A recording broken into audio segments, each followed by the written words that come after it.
Hello students, कैसे हैं आप सब लोग। आज हम डायरेक्टिंग के 20 मोस्ट इंपोर्टेंट क्वेश्चन बनाएंगे। आप ध्यान से अच्छे से पूरा का पूरा वीडियो देखना। जो क्वेश्चन सही है बहुत अच्छी बात है, अप्रिशिएट करना, खुद को नंबर देना और मुझे बताना आउट ऑफ 20 में से कितने क्वेश्चन करेक्ट गए। और उन क्वेश्चंस को जरूर लिखना जो इनकरेक्ट क्वेश्चन है। बहुत अच्छे अच्छे क्वेश्चन है बेटा, एक भी क्वेश्चन स्किप नहीं करना। पहले क्वेश्चन पे आते हैं। Match the various barrier of communication.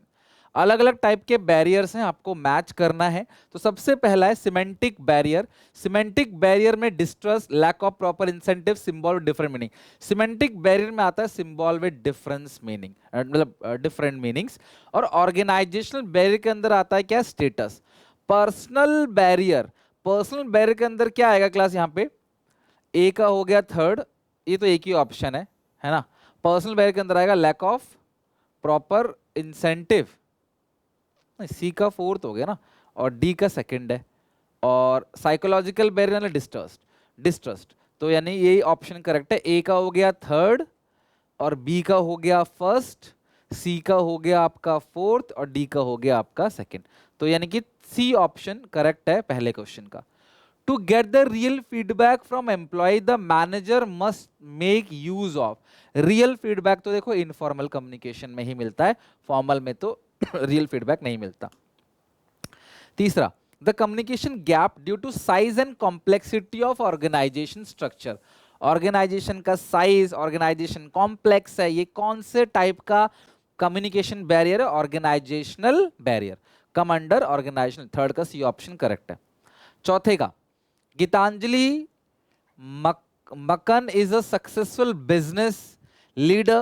She believed that if jobs are made interesting by including greater variety of work and content, and providing a meaningful work experience, the job themselves become a source of motivation to individual. आपको variety of work मिलेगा। जैसे आपको कोई chapter आता है, अगर आपको कोई चैप्टर आता है, आपसे सवाल बन रहे हैं उसके, तो आपका दिल करता है कि यार मैं एक और सवाल बना लूं। अच्छा ये भी बन गया, चलो मैं इसी ट्रिक से एक और बना लेता हूं। अच्छा ये भी बन गया, मैं एक और बना लेता हूं इस ट्रिक से। तो आपको खुद ही वो मोटिवेशन बन जाता है। तो जहां पे ग्रेटर वेराइटी ऑफ वर्क की बात आती है उसको बोलते हैं जॉब इनरिचमेंट। क्या बोलते हैं, job enrichment. Greater variety of work content की बात आती है, जॉब इनरिचमेंट। फोर्थ का बी ऑप्शन करेक्ट है।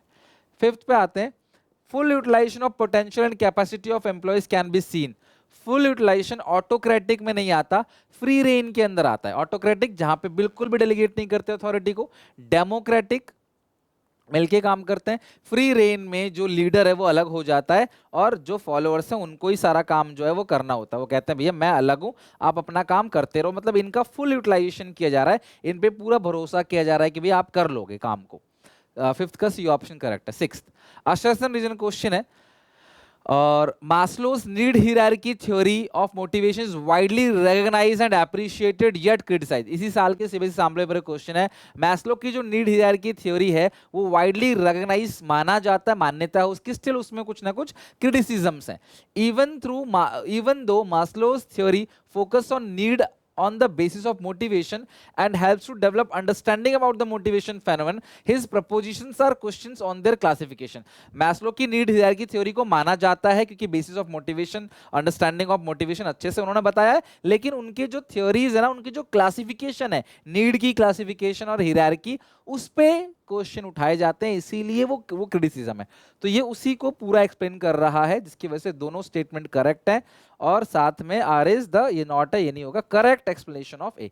तो करेक्ट एक्सप्लेनेशन ऑफ ए है आर, तो ये डी ऑप्शन करेक्ट है। इसी साल के सीबीएसई सैंपल पेपर का क्वेश्चन, मैंने सैंपल पेपर ऑलरेडी आपको करा दिया बहुत पहले, तो उसमें मैंने ये क्वेश्चन आपको कराया था। सिक्स का डी ऑप्शन करेक्ट है। सेवेंथ पे आते हैं, in an organization employees always feel that they are under stress as the manager doesn't discuss anything with them but simply instruct them what to do. भाई stress में है worker, manager कहता है काम करो, कोई इंस्ट्रक्शन नहीं था, he never listen to any suggestion, कोई सजेशन नहीं चाहिए तुमसे, काम करो, रिवॉर्ड मिलेगा, नहीं तो पेनाल्टी लगी जाएगी। ये किसके अंदर आता है, ऑटोक्रेटिक लीडर के अंदर आता है। सेवेंथ का ये ऑप्शन करेक्ट है। At support.com there is no reward or appreciation for good suggestion। भाई अच्छी सजेशन दे रहा है, कोई रिवॉर्ड नहीं मिल रहा है। Thus the subordinates are not willing to offer any useful suggestion. Subordinate कहता है भाई कोई हम क्यों कोई सजेशन दे, हमें कौन सा पैसा मिलता है उसका. Identify the type of barrier of communication. तो ये पर्सनल बैरियर है जहाँ पे कोई रिवॉर्ड सजेशन के लिए नहीं मिलता है. ठीक है, तो 8th का बी ऑप्शन करेक्ट है, पर्सनल बैरियर. 9 पे आते हैं. लीडरशिप स्टाइल के बारे में पूछ रहा है.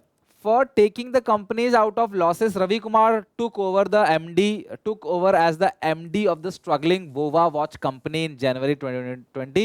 As soon as he joined, he tried to find out the reason of the companies not doing well. He found that the employees were not involved in decision making. Employees को decision making में involve नहीं किया, सारा decision खुद लिए जा रहे हो. And they had to just follow the orders. Resulting in low morale of employee को ऑर्डर दिया जाता था, उसका मोरल डाउन होता था एम्प्लॉय का. Recognising the need for change, Ravi Kumar started on journey to bring back the enthusiasm and motivation among the employees. He initiated open dialogue and encourage them to actively participate in decision making. अगर management कोई decision ले रहा है तो उसको उन्होंने बोला भैया तुम भी आ जाओ, तुम भी जो है हमारे साथ पार्टिसिपेट करो. Together they develop action plan, सब लोग मिलकर एक्शन प्लान बनाते हैं और कंपनी के चैलेंजेस की बात करते हैं और प्रोडक्शन प्रोसेस को भी बेहतर बनाते हैं, इनएफिशिएंट प्रोडक्शन प्रोसेस को बेहतर बनाते हैं. एज अ टाइम पास, जैसे जैसे समय गुजरता चला गया, वो वॉच कंपनी ऑब्वियसली जो है वो प्रॉफिट मेकिंग कंपनी बन गई स्ट्रगलिंग कंपनी से. तो आपको बताओ identify the leadership style of Ravi Kumar. तो रवि कुमार ने क्या, डेमोक्रेटिक क्या है, डेमोक्रेटिक ही तो है, सबसे मिलजुल के काम कर रहे हैं, तो डेमोक्रेटिक स्टाइल ऑफ लीडरशिप. जगह who was working a big company resign on the ground of lack of recognition attention. उसको लैक ऑफ रिकॉग्निशन और अटेंशन नहीं मिल रहा था तो वो छोड़ के चला गया. The organisation work in his work and performance. Identify the hierarchy need according to Maslow which is not satisfying. तो भाई कौन सी नीड सेटिस्फाई नहीं हुई, तो जहां पे रिकॉग्निशन, एम्प्लॉइज रिकॉग्निशन की बात आती है वो कौन सी नीड होती है. पहला तो फिजियोलॉजिकल नीड हो गया, सेफ्टी सिक्योरिटी नीड्स हो गया, बिलोंगिंगनेस नीड हो गया. तो ये कौन सी नीड होगी, स्टीम नीड, रेस्पेक्ट की बात है, वो नहीं मिल रही थी इसको. ठीक है, बाकी सब तो है. स्टीम नीड जो है वो करेक्ट है इसका. 10th क्वेश्चन का डी ऑप्शन करेक्ट है. उसको स्टीम नीड पूरी नहीं हुई जिसकी वजह से एम्प्लॉय टर्नओवर हो गया, वो छोड़कर चला गया. Statement 1, a satisfied need can no longer motivate a person, only higher next level need can motivate him. बिल्कुल करेक्ट है क्लास. सेटिस्फाई नीड अगर हो गया, अगर नीड पूरी हो गई तो उसको उसके लिए मोटिवेट नहीं करोगे, फिर उसके ऊपर की जो नीड है ना उसके लिए मोटिवेट करना पड़ेगा. Profit sharing means offering company shares to employee. गलत है. प्रॉफिट शेयरिंग का मतलब ये नहीं होता एम्प्लॉय के शेयर्स को, वो तो ईसॉप के अंदर आता है ना, स्टॉक ऑप्शन के अंदर आता है. तो स्टेटमेंट 2 इनकरेक्ट है, पहला ट्रू है, तो सी ऑप्शन करेक्ट है इसका. Statement 1 is true, statement 2 is false, यानी कि 11 का सी ऑप्शन करेक्ट है. Which of the following is not an element of communication process? Sender, decoding channel भी है, चैनल मतलब किससे आप वो करोगे, रिसीवर है, डिकोडिंग है, कम्युनिकेशन नहीं है. 12 का बी ऑप्शन करेक्ट है. चैनल तो वही है ना, मीडिया. चैनल का मतलब यहाँ पे क्या है, मीडिया, कि किस मीडिया से आप जो है कम्युनिकेट करोगे, चिट्ठी से, फोन से, इंटरनेट से, किससे. Providing job security and pension plan etcetera will satisfy which of the following. Job security और पेंशन प्लान ये कौन सा नीड पूरा करेगा, ये सेफ्टी सिक्योरिटी नीड्स के अंदर आता है. जॉब सिक्योरिटी और पेंशन प्लान की, आज तो जॉब आपका सिक्योर है, आपको फिजियोलॉजिकल नीड आज पूरी हो रही है, फ्यूचर में भी पूरी होगी, उसके लिए आता है safety security needs. The process of converting the message into communication symbol. Message जब सेंडर भेजता है रिसीवर के पास तो मैसेज एक ऐसी भाषा में कन्वर्ट होता है, ऐसे सिंबल में कन्वर्ट होता है कि कोई और बीच में उस मैसेज को ना पढ़ सके, लीक ना कर सके. That is called encoding. The process of converting the message into communication symbol is known as, ये ऑप्शन कुछ गलत लिखा हुआ है बेटा, मैं इसको ठीक करके दे दूंगा. इसको ना इनकोडिंग बोलते हैं. ठीक है, इनकोडिंग का प्रोसेस है, और वापस उसे कन्वर्ट करना डिकोडिंग. ये कुछ टाइपिंग मिस्टेक है बेटा. ठीक है, इसका सही आंसर इनकोडिंग होगा, तो मैं इसका सही आंसर इनकोडिंग दे दूंगा आपको. आपको जो फाइल मिलेगी उसमें इनकोडिंग, ध्यान रखना, बहुत अच्छा क्वेश्चन है. गलती से किसी और क्वेश्चन के ऑप्शन टाइप हो गए. Arrange the following elements of communication process in the correct sequence. तो कम्युनिकेशन प्रोसेस को करेक्ट सीक्वेंस में अरेंज करना है, तो ये है आपको लाइन बाय लाइन. तो सबसे पहले कौन आता है, सेंडर. सबसे पहले सेंडर आएगा, तो ये ऑप्शन तो हटा दो और लास्ट में आएगा फीडबैक. तो देखो यहाँ दोनों ऑप्शन में ये है, तो हमें और भी पढ़ना पड़ेगा. सेंडर के बाद आता है मैसेज, तो ये बी ऑप्शन करेक्ट हो गया 15 का. मैसेज के बाद क्या आएगा, मैसेज के बाद इनकोडिंग, इनकोडिंग के बाद फिर मीडिया आएगा जिसको चैनल बोलते हो, फिर मैसेज डिकोड किया जाएगा, डिकोड करने के बाद रिसीवर को मैसेज मिलेगा, फिर रिसीवर फीडबैक देगा. तो बी ऑप्शन करेक्ट है. ये जो कम्युनिकेशन प्रोसेस है ना वो बहुत इंपॉर्टेंट है. मैं एक रिक्वेस्ट करूंगा बच्चों से, मेरे दिल में आइए, देखते हैं आप बता पाते हो कि नहीं. एक बार मुझे कॉमेंट सेक्शन में कोई बच्चा मोटिवेशन का प्रोसेस कमेंट करके दिखाए कि उसको मोटिवेशन प्रोसेस याद है कि नहीं। देखो सारे प्रोसेस आप याद करते हो, क्या पता पेपर में, क्या पता पेपर में इस साल मोटिवेशन प्रोसेस आ जाए। तो मोटिवेशन प्रोसेस बहुत इंपॉर्टेंट है। Unsatisfied, need satisfied, reduce tension, है ना वो सब। तो एक बार मुझे फटाफट लिख के दिखाओ कमेंट्स में कितना को याद है, आप कभी नहीं भूलोगे दोबारा। Match the various barrier to the communication in column 1 with their respective statements in column 2। बताओ जरा इसका क्या होगा। लैक ऑफ प्रॉपर इंसेंटिव किसके अंदर आएगा, lack of proper incentive. It take place when novel suggestion by subordinate does not evoke any importance from the superior। Suggestion दे रहा है वर्कर, एम्प्लॉयर कह रहा है छोड़ यार क्या सजेशन देगा, मुझे ये समझाएगा। कम्युनिकेशन थ्रू प्रिस्क्राइब चैनल में रिजल्ट इन डिलेज, ठीक है। अगर प्रिस्क्राइब चैनल्स में रिजल्ट इन डिले तो क्या होगा जरा इसका बताओ। इसका जो है ना रूल्स रेगुलेशन की वजह से डिले आता है ना, ऑर्गेनाइजेशनल बैरियर का पार्ट है। सी का सेकंड कहाँ है, सी का सेकंड एक ही जगह पे सी का सेकंड है, तो ये सही हो सकता है पर मैं अभी और चेक करूंगा। डी का थर्ड है क्या, badly express message sometime intended meaning may not be convey by a manager to his subordinate. जो मीनिंग है वो कन्वे नहीं कर पा रहा, मैसेज सही से एक्सप्रेस ही नहीं किया, तो डी का थर्ड है, बिल्कुल करेक्ट है। क्या बी का फोर्थ है, lack of attention, an employee explain about the problem the boss who is preoccupied with important file before him. मैं अपना काम, आप मुझसे पूछ रहे हो मैं अपना काम करे जा रहा हूँ कुछ और, तो भैया मैं कहाँ ध्यान दे रहा हूँ, लैक ऑफ अटेंशन इसी को तो कहते हैं। तो बिल्कुल करेक्ट है, ए का फिर फर्स्ट ही होगा, ए का first. It take place when novel suggestion, तो ये lack of proper intention, suggestion दिया है लेकिन सुपीरियर कहता है ठीक है तू क्या सिखाएगा हमें, खुद ही बहुत कुछ पता है। तो भैया यहाँ पे ये भी एक तरीके का क्या है, लैक ऑफ प्रॉपर इंसेंटिव, ये भी एक तरीका बैरियर है। तो यानी ए का हो गया फर्स्ट, बी का फोर्थ, सी का सेकंड और डी का थर्ड, तो डी ऑप्शन करेक्ट है 16 का। The incentive to provide company share at very low price, ESOP बोलते हैं, स्टॉक ऑप्शन बोलते हैं, क्या बोलते हैं क्लास को, को पार्टनरशिप है स्टॉक ऑप्शन, को पार्टनरशिप या स्टॉक ऑप्शन, डी ऑप्शन 17 का करेक्ट है।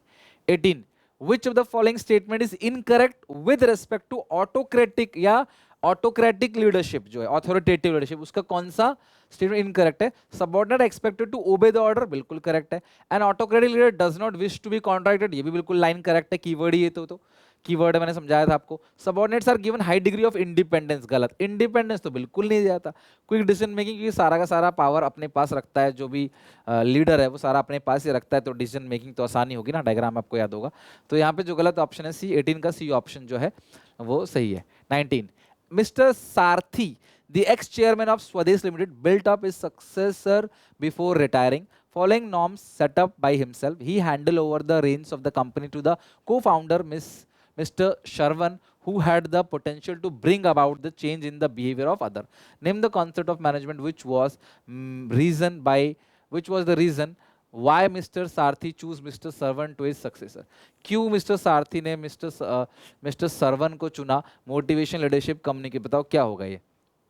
मिस्टर सारथी एक्स चेयरमैन है स्वदेश लिमिटेड के, built up his successor before retirement, उसने क्या किया, following norm set up by himself, he hand over the range to the company, उसने company का जो है वो को फाउंडर सरवन को सब कुछ दे दिया उसके जाने के बाद। Who had the potential to bring about the change in the behaviour of employ, employees के बिहेवियर, अदर के बिहेवियर को चेंज करने का पोटेंशियल उसके पास है। ये मोटिवेशन में आएगा, कम्युनिकेशन स्टाफिंग में तो नहीं आएगा, बताओ किसके अंदर आएगा, मोटिवेशन। ये देखो जहां पे बिहेवियर चेंज करने की बात आती है ना, वो ज्यादा फोकस लीडरशिप में, लीडरशिप बिहेवियर को इन्फ्लुएंस करता है। मोटिवेशन तो हम एक इंसेंटिव देकर, चाहे फाइनेंशियल नॉन फाइनेंशियल इंसेंटिव देके प्रोवोक करते हैं, एक तरीके से इंड्यूस करते हैं काम कराने के लिए, बट बिहेवियर चेंज करने का काम जो होता है वो लीडर का होता है। तो सही आंसर क्या है क्लासेस का, leadership. 20 grapevine is a network of informal communication, बहुत सिंपल है, ग्रेप वाइन जो है वो इनफॉर्मल कम्युनिकेशन का नेटवर्क है, यानी कि कोई भी इंफॉर्मेशन किसी को भी पास कर देता है। तो ये हो गया क्वेश्चन नंबर 20 आपका डन। और आप मुझे बताओ आउट ऑफ 20 कितने क्वेश्चंस आपके सही हैं, कितने नंबर आपके आए, किसी के 20 आउट ऑफ 20 आए कि नहीं। अगर आपका 15 प्लस आ रहा है आउट ऑफ 20 से, अभी समझ लो you are on the right path, सही ट्रैक पे हो, अच्छा जा रहा है। गलतियों को लिख लो कॉपी में कि आगे रिपीट नहीं होंगे, और अगर किसी एक कॉन्सेप्ट, किसी एक टॉपिक से बार बार गलती हो रही है तो उसको अच्छे से एक बार कर लो। कोई भी डाउट दिक्कत हो कॉमेंट्स में मेंशन करो। मिलता है नेक्स्ट वीडियो में नए चैप्टर के साथ, टेक केयर, बाय बाय। इसके रात को आज केस स्टडी भी कराऊंगा, वो भी आप जरूर देखना, ओके।